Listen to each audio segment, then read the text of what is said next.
Assalamualaikum warahmatullahi wabarakatuh. Bismillah, alhamdulillah. Bismillahi masyaallah. La yasuqul khaira ilallah. Bismillahi masyaallah. La yasrifu su'a ilallah. Bismillahi masyaallah. Fama bika min ni'matin faminallah. Bismillahi masyaallah. La hawla wa la quwata illa billah. Allahumma salli ala nabiyyina Muhammad ibni Abdillah wa ala alihi wa ashabihi wa mawala, amma ba'd. Saudaraku yang dirahmati Allah subhanahu wa ta'ala, kita bersyukur kepada Allah karena berkat izin dan irodahnya Allah masih memberikan kesempatan kepada kita untuk menikmati indahnya kehidupan dunia ini. Mudah-mudahan nikmat hidup yang masih Allah berikan kepada kita ini bisa kita manfaatkan untuk memperbaiki diri kita, untuk mendekatkan diri kepada Allah subhanahu wa ta'ala. Orang yang baik dalam hidup ini bukan orang yang hidupnya tidak pernah punya dosa, bukan orang yang hidupnya tidak pernah punya kesalahan. Karena makhluk Allah yang dijamin gak punya dosa, gak pernah punya kesalahan, itu hanya malaikat-malaikat Allah. La ya'sunallaha ma amarahum wa yaf'aluna ma yu'marun. Malaikat tidak pernah maksiat, malaikat tidak pernah berdosa, karena malaikat memang diciptakan Allah, nggak diberi nafsu oleh Allah. Jangankan berbuat dosa, niat berbuat dosa saja nggak ada pada diri malaikat. Maka ketika ada manusia kok merasa dirinya paling benar, paling suci, justru itu manusia sangat buruk di hadapan Allah. Manusia yang baik adalah manusia yang selalu menyadari dirinya banyak dosa, dan setelah itu mau bertaubat kepada Allah subhanahu wa ta'ala. Wa kana Rasulullah sallallahu alaihi wasallam yastaghfiru fi kulli yawmin mi'ata marrah. Rasulullah dalam sehari saja enggak kurang membaca istighfar 100 kali. Artinya, sekelas Rasulullah yang sudah dijamin masuk surga saja, Rasulullah tetap membaca istighfar. Rasulullah tetap bertaubat kepada Allah. Apalagi kita yang sama sekali belum ada jaminan surga buat kita, yang sama sekali belum ada jaminan kita mendapat ampunan Allah subhanahu wa ta'ala. Fala tuzakku anfusakum wa huwa a'lamu biman ittaqa. Jangan pernah merasa lebih bersih dari orang lain, karena sejatinya Allah lah yang tahu siapa diri kita. Wa qala Rasulullah sallallahu alaihi wa alihi wasallam, dan Rasulullah pun bersabda, kullu bani Adam khatta'un wa khairul khatta'in at-tawwabun. Bahwa setiap anak Adam, setiap manusia banyak dosanya. Dan sebaik-baik yang berdosa ketika orang tersebut mau menyadari dosanya dan mau kembali kepada Allah subhanahu wa ta'ala. Mudah-mudahan kita termasuk hamba-hamba yang selalu diberikan kesadaran atas dosa-dosa yang pernah kita lakukan. Amin ya Allah ya Rabbal Alamin. Salawat salam kita sampaikan kepada uswah dan qudwah kita, panutan abadi kita, Rasulullah Muhammad sallallahu alaihi wasallam. Semoga kita termasuk umat yang mencintai Nabi, dan semoga Nabi mencintai kita. Amin ya Allah ya Rabbal Alamin. Saudaraku yang dirahmati Allah, sebentar lagi kita akan memasuki bulan suci Ramadan. Kita berdoa kepada Allah, mudah-mudahan Allah panjangkan usia kita. Kita bisa bertemu dengan Ramadan yang sebentar lagi.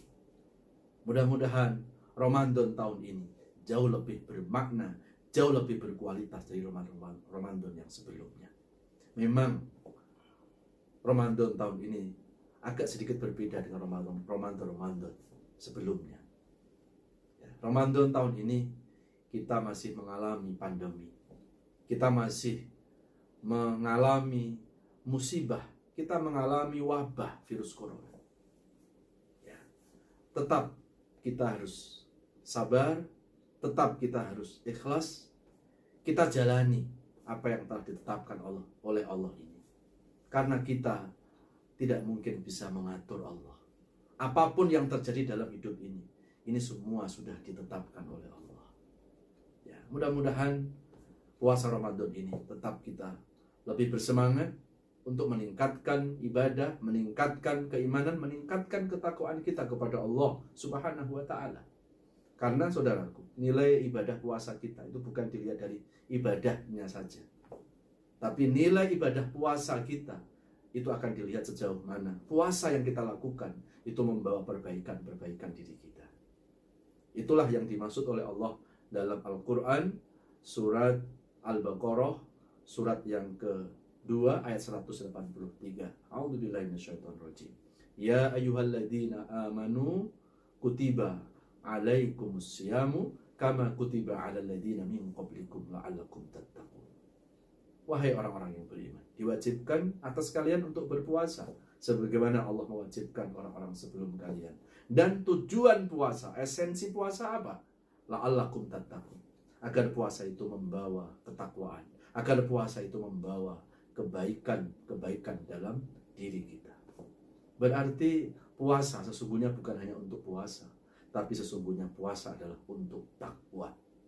Maka saya lebih setuju kalau ada orang bertanya kepada kita, kenapa kita berpuasa? Maka jawaban yang lebih tepat adalah, karena saya berpuasa, saya kepingin jadi orang yang bertakwa, saya kepingin jadi orang yang lebih baik. Jadi sehingga setelah selesai Ramadan, ibadah kita semakin tambah baik, iman kita semakin tambah meningkat, ketakwaan kita semakin tambah baik di hadapan Allah Subhanahu wa ta'ala. Saudaraku yang dirahmati Allah Subhanahu wa ta'ala, pada kesempatan yang singkat ini kita akan membahas satu tema. Bersabarlah, sungguh pertolongan Allah pasti datang. Allah mengingatkan kepada kita di Al-Quran surat Al-Baqarah ayat 153. A'udzu billahi minasyaitonir rajim. Bismillahirrahmanirrahim. Ya ayyuhalladzina amanu ista'inu bis-sabri was-salah. Innallaha ma'as sabirin. Shadaqallahul adzim. Wahai orang-orang yang beriman, minta tolonglah kepada Allah bis-sabri was-salah, dengan sabar dan salat.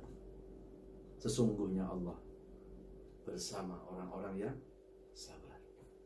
Saudaraku yang dirahmati oleh Allah, di dalam surat Al-Baqarah 153 ini, kalau kita mau mengharap pertolongan Allah, ternyata pertolongan Allah itu nggak mungkin ujuk-ujuk datang.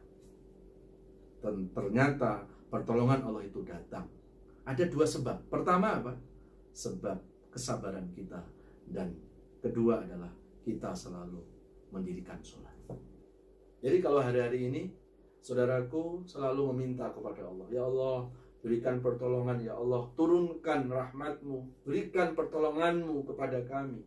Maka ternyata pertolongan Allah itu ada dalam kesabaran kita. Ya, jadi kalau hari ini kita minta tolong sama Allah, tapi sabar nggak pernah, bagaimana Allah akan menurunkan pertolongannya kepada kita? Ya. Jadi pertama yang harus kita lakukan adalah sabar. Apa itu makna sabar? Sabar adalah alladzina yarudduna ilallah, yaitu orang-orang yang mengembalikan segala sesuatunya kepada Allah. Ya. Jadi jangan pernah kita menghadapi sesuatu dengan cara kita sendiri. Libatkan Allah. Bawa semua masalah-masalah itu kepada Allah. Dalam menghadapi virus corona sekarang ini, kita tetap harus melibatkan Allah.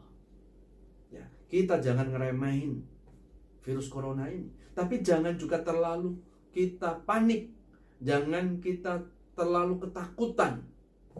Ya, karena kepanikan dan ketakutan itu justru tidak baik untuk diri kita. Orang yang imannya baik, pasti dia akan baik dalam menghadapi persoalan-persoalan kehidupan. Orang kalau imannya baik, pertama dia mudah ikhlas, dia mudah sabar. Dan ciri-ciri orang yang ikhlas dan sabar itu adalah orang-orang yang tidak mudah stres, tidak mudah panik, tidak dihantui perasaan takut. dalam menghadapi hidup. Ngapain kita harus takut menghadapi hidup? Hidup sudah diatur oleh Allah. Kita manusia hanya tinggal jalani saja. Ini Allah jelaskan dalam surat At-Taubah surat 9 ayat 51. A'udzubillahi minasyaitonirrajim. Bismillahirrahmanirrahim. Qul lan yusibana illa ma kataballahu lana wa maulana wa 'ala Allahi falyatawakkalul mu'minun. Shadaqallahul adzim. Yang artinya, katakan wahai Rasul, tidak ada sesuatu yang menimpa manusia, tidak ada sesuatu yang menimpa kita kecuali sesuatu itu telah ditetapkan oleh Allah. Karena semua sudah ditetapkan oleh Allah. Wa maulana, jadikan Allah tempat bersandar, jadikan Allah tempat berlindung kita. Wa 'alallahi falyatawakkalul mu'minun, dan kepada Allah lah orang-orang yang beriman itu akan selalu berserah diri, akan selalu bertawakal kepada Allah. Jadi kalau orang itu imannya baik, pasti orang itu akan mudah bertawakal kepada Allah. Dan ciri-ciri orang tawakal itu siapa? Tidak mudah panik, tidak mudah cemas, tidak dihantui ketakutan-ketakutan. Ya. Ngapain kita harus takut menghadapi hidup ini? Kita manusia hanya tinggal jalani saja. Sampai kapan? Ya sampai Allah merubah ketetapannya sendiri. Saudaraku yang dirahmati Allah Subhanahu wa ta'ala. Kemudian yang kedua, untuk menjemput pertolongan Allah selain sabar adalah kita harus selalu istiqomah dalam menjalankan sholat. Ya, karena sholat ini akan mengundang rahmat Allah. Karena sholat itu akan mengundang pertolongan Allah Subhanahu wa ta'ala. Jadi kalau hari-hari ini ada orang kepengen ditolong oleh Allah, sabar enggak, menjalankan sholat juga enggak, terus Allah enggak menurunkan pertolongannya, itu bukan karena salahnya Allah, karena kita meninggalkan sabar dan sholat kita. Kemudian kenapa kita harus bersabar? Kita buka Al-Quran surat Ali Imran surat ketiga ayat yang ke-200. A'udzubillahi minasyaitonirrajim. Bismillahirrahmanirrahim. Ya ayyuhalladzina amanu isbiru wasabiru warabitu wattaqullaha la'allakum tuflihun. Shadaqallahul adzim.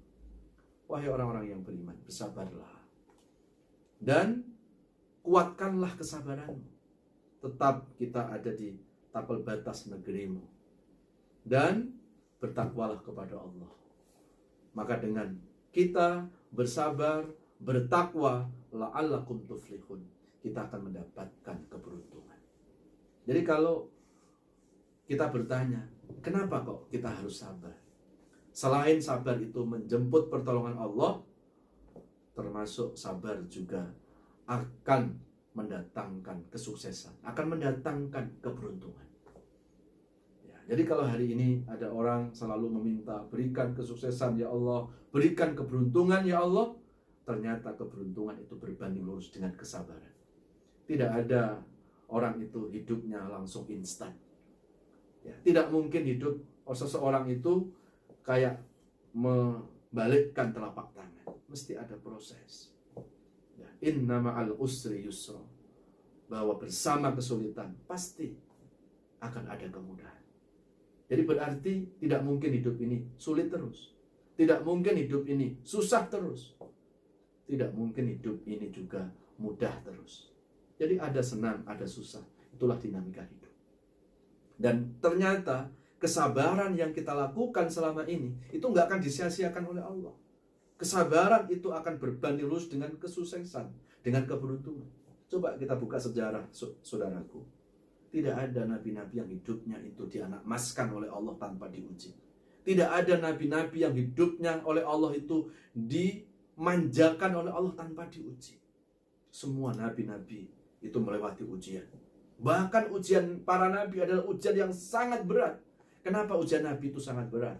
Ya karena para nabi imannya kelasnya kelas berat, maka ujiannya juga ujian dengan ujian yang berat. Dan kalau ada orang imannya biasa-biasa, ya nanti ujiannya juga biasa-biasa. Dan inilah yang disampaikan Rasulullah di dalam sebuah hadis, inna asyaddal bala al-anbiya summal auliya summal ulama summal adna bil adna. Sesungguhnya ujian yang paling berat yang Allah berikan kepada manusia, pertama adalah al-anbiya, ujiannya para nabi. Setelah para nabi siapa? Summal auliya, para wali. Setelah para wali siapa? Summal ulama. Dan kemudian yang keempat adalah summal adna bil adna, baru kita-kita ini. Ya mas sekalian yang dirahmati Allah Subhanahu wa ta'ala. Jadi poin yang kedua, kenapa kita harus sabar?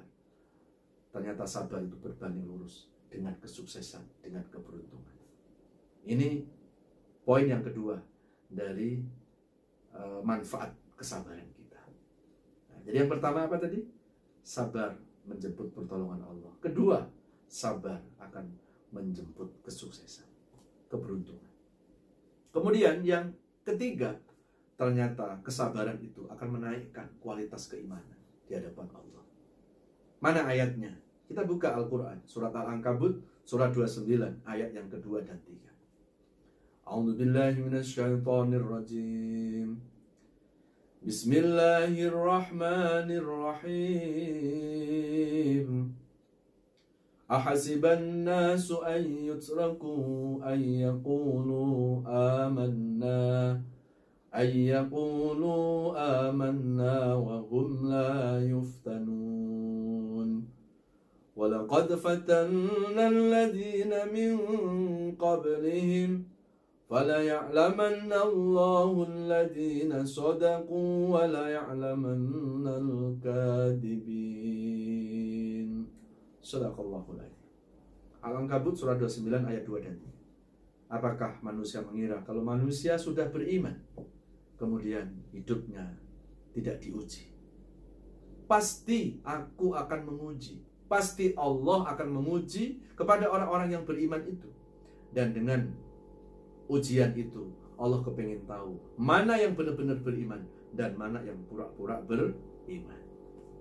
Saudaraku yang dirahmati Allah, oleh karena itu ketika kita sudah beriman, ketika kita sudah berusaha untuk menjadi orang lebih baik, kok tiba-tiba hidup kita malah banyak masalah, kok tiba-tiba hidup kita malah banyak cobaan, yakini bahwa saat itu iman kita lagi diaudisi, lagi diseleksi oleh Allah. Jadi nggak perlu kita putus asa, apalagi sampai menyalahkan Tuhan, ya, apalagi sampai menggerutu kepada Allah. Ya, mendingan dulu Pak Ustadz. Kenapa dulu? Dulu saya brengsek, malah hidupku lancar, malah hidupku gak ada masalah. Kenapa sekarang saya sudah baik, sudah rajin ibadah, sudah rajin mengaji, kok hidupku malah banyak masalah? Berarti Allah ini gak adil. Berarti percuma saya ini ibadah, percuma saya ini berhijrah, percuma saya ini memperbaiki diri. Kok justru saat aku sudah berusaha jadi orang baik, kenapa kok malah aku banyak masalah? Ini jelas orang yang tidak memahami esensi ujian. Ya, kalau orang itu memahami esensi ujian, harusnya bersyukur dong. Ya, lu kenapa kok bersyukur? Ya, karena ketika Allah itu menguji kepada seseorang, itu karena Allah kepingin menaikkan kelasnya. Allah kepingin menaikkan kualitas kebaikannya. Ya, jadi kalau orang baik kok diuji oleh Allah, ya karena mau diseleksi kebaikannya, karena mau diseleksi keimanannya. Nah kalau brengsek, kenapa nggak diuji oleh Allah? Ya apa yang mau diseleksi kan? Kan ujian itu untuk menyeleksi kebaikan. Berarti yang diseleksi kan orang yang baik. Nah kalau orang yang brengsek apa mau diseleksi? Kan nggak ada orang brengsek itu ada seleksinya gitu. Yang diseleksi oleh Allah itu ketika kita hari ini mengaku jadi orang beriman, ketika kita menjadi orang yang baik. Begitu kita ngomong di hadapan Allah, ya Allah, saya ini sudah baik, saya ini sudah beribadah, maka Allah nggak langsung percaya, saudaraku. Maka untuk membuktikan betulkah kita ini orang baik, atau jangan-jangan kita pura-pura jadi orang baik, Allah punya cara tersendiri. Apa cara Allah untuk menyeleksi kebaikan dan keimanan seseorang? Allah turunkan ujian. Nah, begitu diuji, ternyata apa? Kok nggak luntur kebaikannya? Nah, itu jelas. Berarti betul-betul beriman. Tetapi ketika diuji, kok luntur imannya, luntur kebaikannya? Kata Allah apa? Ya, ini sih baru pura-pura jadi orang baik. Jamaah sekalian yang dirahmati Allah Subhanahu wa Ta'ala. Jadi, poin sabar yang ketiga akan menaikkan kualitas keimanan dan kebaikan kita di hadapan Allah Subhanahu wa Ta'ala. Nah, kemudian poin yang keempat, kenapa kita disuruh bersabar? Ternyata kesabaran kita tidak akan disia-siakan oleh Allah. Kesabaran kita itu akan mendatangkan kunci surga. Mana ayatnya? Kita buka lagi. Surat Al-Baqarah, surat kedua, ayat 214. A'udzu billahi minasyaitonir rajim. Bismillahirrahmanirrahim. Am hasibtum an tadkhulul jannata ولما يأتكم مثل الذين خلوا من قبلكم مستهم البأساء والضراء وزلزلوا حتى يقول الرسول والذين آمنوا معه متى نصر الله ألا إن نصر الله قريب. Sadaqallahul adzim. Mari kita renungi surat Al-Baqarah 214. Am hasibtum an tadkhulul jannah walamma ya'tikum masalul ladina khalau min qablikum. Kalau pakai terjemah bebas begini, saudaraku. Wahai manusia, jangan muluk-muluk kalian kepingin masuk surga sebelum kalian diuji oleh Allah dan sebelum kalian melewati ujian dengan kesabaran. Nah, berarti poin yang keempat, ketika kita itu bersabar, maka sabar itu akan menghantarkan kita ke jannah, ke surganya Allah Subhanahu wa Ta'ala. Makanya kenapa kok orang baik diuji oleh Allah? Kenapa orang beriman kok diuji oleh Allah? Ya karena Allah mengasihi surga itu. Jadi kalau kita lihat surat Al-Baqarah ayat 214, ternyata surga itu nggak cukup hanya sholat tok, nggak cukup hanya puasa tok, nggak cukup hanya ibadah saja. Selain ibadahnya baik, selain sholatnya baik, ternyata kesabaran kita menghadapi ujian hidup ini, itu pun juga akan menghantarkan kita ke surganya Allah Subhanahu wa Ta'ala. Jadi kalau hari ini, saudaraku, selalu minta sama Allah, ya Allah, masukin surga ya Allah. Kan kita sering berdoa, doa sapu jagat itu, Rabbana atina fid dunya hasanah wa fil akhirati hasanah wa qina adzabannar. Intinya doa itu supaya kita mendapatkan surga, baik di dunia maupun surga di akhirat. Kita kepingin masuk surga. Ternyata surga itu ada dalam kesabaran kita. Ya. Jadi kalau kita selalu minta masuk surga, kok malah yang datang adalah musibah menghampiri kita, malah yang datang adalah ujian menghampiri kita. Yakini saat itu Allah telah mendatangkan kunci surga kepada kita. Syaratnya apa? Syaratnya kita harus sabar. Ya, kita harus sabar. Ya. Dan ini jawaban kalau ada orang bertanya, kenapa ya orang baik itu diuji? Ya karena Allah mau mengasih surga. Allah mau memberikan surga. Ya, maka kita berharap kepada Allah. Mudah-mudahan virus corona yang melanda dunia dan hari-hari ini juga melanda negeri kita. Kita berharap, kita berdoa kepada Allah. Mudah-mudahan ini merupakan ujian dari Allah untuk menyeleksi sejauh mana kualitas keimanan dan ketakwaan kita kepada Allah. Ya. Rabbana ma khalaqta hadza batila subhanaka faqina adzabannar. Ya Allah, tidak ada sesuatu yang kau ciptakan sia-sia. Ya, Allah menurunkan virus corona kepada manusia. Pertama, ini memberikan pesan kepada manusia. Virus corona itu virus yang sangat-sangat kecil, nggak nampak oleh mata manusia, tetapi mampu meluluhlantahkan kehidupan manusia. Ya. Berapa banyak dokter, perawat yang meninggal karena corona? Berapa banyak ya orang-orang yang menurut pengalaman hidupnya jarang sakit, ternyata terkapar karena virus corona. Dan virus corona yang kecil ini tidak hanya menghilangkan nyawa manusia, tapi menghancurkan sendi-sendi kehidupan manusia. Ya, masjid ditutup, ya, musola ditutup, pengajian-pengajian pun juga ditutup. Bahkan kita supaya banyak ada di rumah. Bahkan efek dari corona menghancurkan ekonomi dari kehidupan manusia. Ini kan ada pesan yang mau Allah sampaikan kepada manusia. Kalau hanya dengan virus yang kecil saja menghancurkan ya semua sendi-sendi kehidupan manusia. Itu artinya dengan Allah menurunkan virus corona, Allah kepingin mengajak kepada manusia supaya manusia mengakui kemahabesaran Allah, supaya kita selalu membesarkan Allah. Ya, manusia tidak punya kekuatan apa-apa, hanya dengan melawan virus yang kecil saja nggak sanggup. Kenapa hari-hari ini kadang kita menyombongkan diri?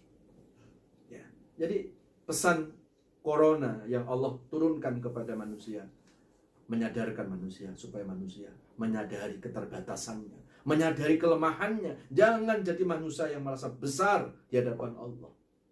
Yang besar hanya Allah.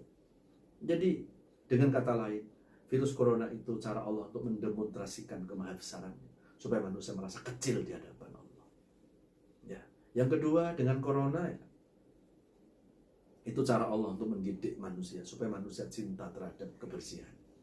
Coba berapa banyak ya orang itu diajak bersih, susah ya. Bahkan Al-Quran 15 abad yang lalu sudah turun, sudah menyuruh kepada manusia supaya manusia itu cinta terhadap kesucian, terhadap kebersihan. Tapi manusia sulit untuk melakukannya. Jadi kalau ada slogan an-nadhafatu minal iman, kebersihan adalah pangkal dari keimanan, kemana orang beriman terhadap kebersihan? Kadang tulisan itu hanya cuma slogan-slogan saja. Tapi begitu ada corona, nggak perlu ada tulisan. Semua orang jadi akhirnya senang dengan kebersihan. Ya, sering cuci tangan. Dan ini sesuai dengan Quran. Ya, di surat Al-Baqarah, surat kedua ayat 222. Di akhir ayat itu Allah sampaikan innallaha yuhibbut tawwabin wa yuhibbul mutatahhirin. Allah itu mencintai orang yang bertaubat. Dan Allah mencintai orang yang menjaga kesucian, menjaga kebersihan. Ya, jadi apapun yang Allah ciptakan pasti ada hikmahnya. Ya. Saudaraku yang dirahmati Allah, ada yang mengatakan bahwa corona ini adalah azab Allah. Maka saya tidak setuju kalau memahami musibah, memahami corona itu hanya dilihat dari satu sisi. Ya, kalau kita bicara tentang wabah, kalau bicara tentang musibah, musibah itu harus dimaknai dengan 3 dimensi. Ya, nggak bisa kita mengatakan bahwa corona adalah azab Allah. Entar dulu, kan musibah itu akan bisa dinilai. Itu bukan dilihat dari musibahnya, tapi akan dilihat jatuhnya kepada siapa. Nah, kalau musibah itu jatuh kepada orang yang pendosa, yang udah dikasih peringatan-peringatan tetap masih banyak berbuat dosa, bisa jadi itu merupakan persekot azab di dunia. Nah. Tapi kalau Allah turunkan musibah itu kepada orang yang baik, kepada orang yang soleh, maka nggak boleh kita mengatakan ini azab. Ya. Kalau musibah turun kepada orang soleh, itu maknanya ujian. Kenapa orang soleh diuji? Karena Allah pengen tahu kualitas kesolehan. Ya. Kemudian ada musibah yang maknanya adalah peringatan atau teguran. Ya. Kenapa diperingatkan oleh Allah? Karena Allah masih sayang. Nah, maka ketika Allah itu masih menyayangi manusia, Allah selalu akan memberikan peringatan-peringatan, memberikan teguran-teguran kepada manusia. Ya. Tujuannya apa? La'allahum yarji'un, biar manusia itu kembali kepada Allah Subhanahu wa ta'ala. Jadi kalau ada orang sudah berbuat dosa, ya dikasih peringatan-peringatan, kok nggak kunjung sadar juga, maka artinya orang itu tidak bisa mengambil hikmah dari musibah itu. Ya. Jadi sekali lagi, musibah menurut Quran ada 3 macam. Ada musibah maknanya ujian ketika Allah turunkan pada orang soleh. Mana dalil ayatnya? Al-Ankabut surah 29 ayat 2 dan 3. Ya, coba nanti dilihat. Kemudian yang kedua, ada musibah maknanya adalah peringatan. Biasanya Allah turunkan kepada orang yang kadang soleh, kadang salah. Setengah soleh, setengah salah. Sholat jalan terus, tapi korupsi jalan terus. Nah ini peringatan itu. Mana dalilnya? Ada di surat Ar-Rum, surat ke-30, ayat yang ke-41. Nah, kemudian yang ketiga, ada musibah yang maknanya persekot azab di dunia. Ya. Di mana dalilnya? Ada di surat Al-A'raf, surat ke-7, ayat 96, 97, 98. Yang ini saya akan bacakan, ya, karena mengingat waktunya tidak cukup panjang. Silahkan dilihat surat Al-A'raf, surat 7, 96, 97, 98.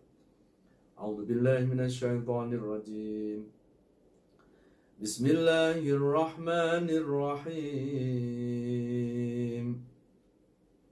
Walau anna ahlal qura amanu wattaqaw lafatahna alaihim barakatim minas sama'i wal ard walakin kadzabu fa akhadnahum bima kanu yaksibun. Afa amina ahlul qura an ya'tiyahum ba'suna bayatan wa hum na'imun. Aw amina ahlul qura an ya'tiyahum ba'suna duhaw wa hum yal'abun. Sadaqallahul adzim. Andai penduduk negeri beriman dan bertakwa kepada Allah, Allah akan turunkan keberkahan. Cuma sayangnya penduduk negeri itu malah durhaka, berbuat dosa kepada Allah, maka Allah timpakan siksa. Dan ketika Allah itu menurunkan siksa, tidak ada orang bisa merasa aman. Karena kadang siksa Allah turunkan di waktu malam hari saat orang terlelap tidur. Dan ketika Allah turunkan siksa kepada manusia, manusia pun gak bisa merasa aman. Kadang Allah turunkan siksa itu di waktu pagi hari saat manusia beraktivitas bermain-main. Ya, kita tentunya berharap kepada Allah. Mudah-mudahan musibah yang bernama corona ini, mudah-mudahan tidak merupakan azab Allah. Kita berharap mudah-mudahan musibah corona ini merupakan ujian yang datang dari Allah untuk menyeleksi kualitas keimanan kita kepada Allah. Oleh karena itu, dalam keadaan kita menghadapi virus corona ini, jangan sampai luntur iman kita. Jangan sampai kita bersuudzon kepada Allah. Ya. Berbaiklah sangka kepada Allah. Ya. Jangan kita meremehkan corona, tapi juga jangan kita terlalu panik menghadapi corona. Ya. Ala inna awliya Allah la khaufun alaihim wa lahum yahzanun alladzina amanu wa kanu yattaqun lahumul busra fil hayati dunya wa fil akhirah la tabdila li kalimatillah dzalika huwal fawzul adzim. Itu ada di surat Yunus surat 10 ayat 62 sampai 64. Yang artinya, ingatlah sesungguhnya kekasih-kekasih Allah.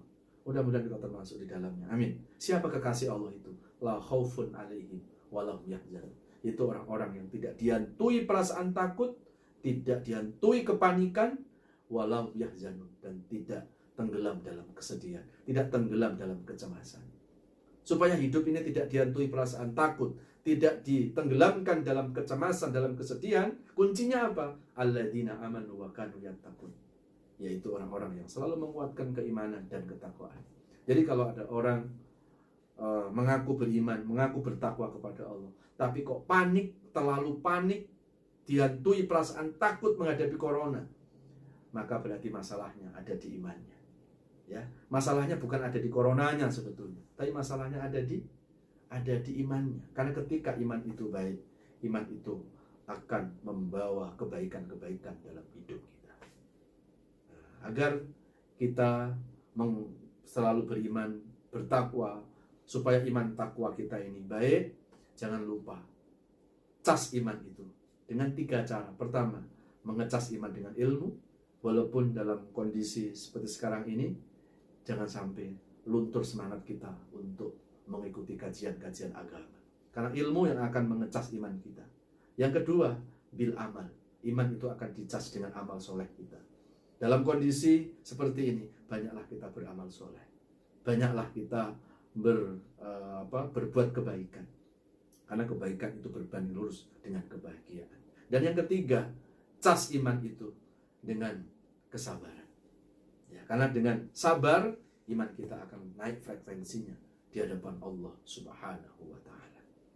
Demikianlah kajian kita pada kali ini.